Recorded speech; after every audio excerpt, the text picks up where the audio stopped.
Kanalımıza hoş geldiniz. Bugün sizlere hastalıklara şifa portakallı kek tarifi göstereceğim.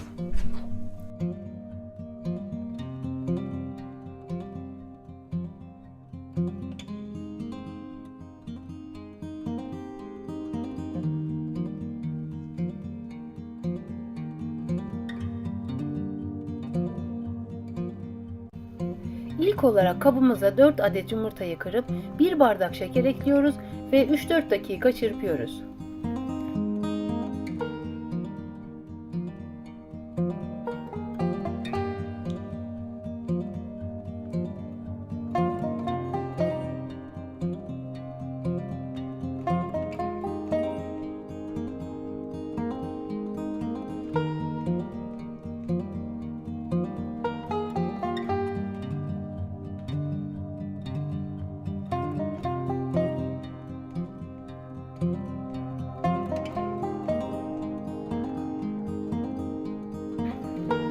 ...3-4 dakika çırptıktan sonra 1 tatlı kaşığı zencefil, 1 tatlı kaşığı zerdeçal, 1 bardak süt, yarım bardak sıvı yağ, 2 bardak un ve 1 paket kabartma tozunu kabımıza boşaltıyoruz ve 2-3 dakika daha çırpıyoruz.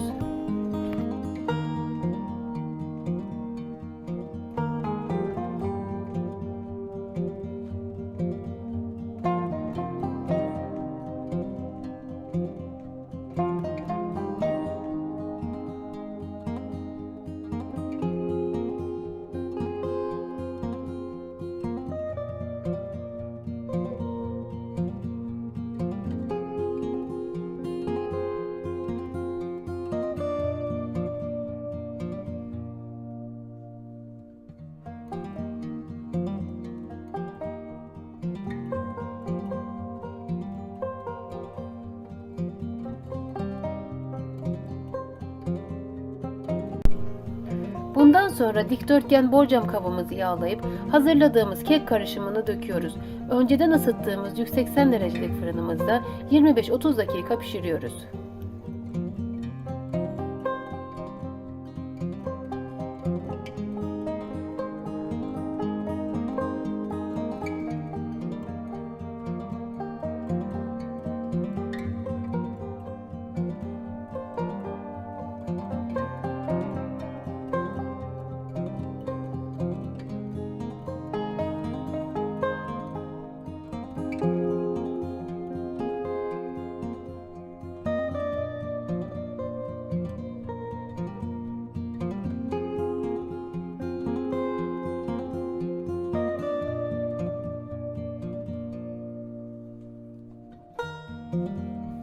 Ardından 1 su bardağı portakal suyunu kekimizin üzerine döküp üstüne Hindistan cevizi ekleyerek süslüyoruz.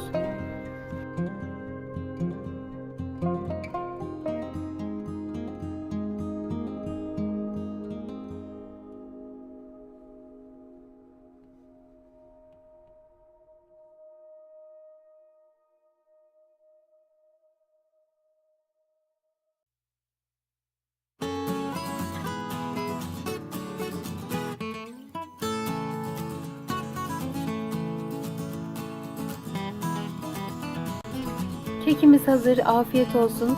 Kanalımıza abone olup videoyu beğenmeyi unutmayın.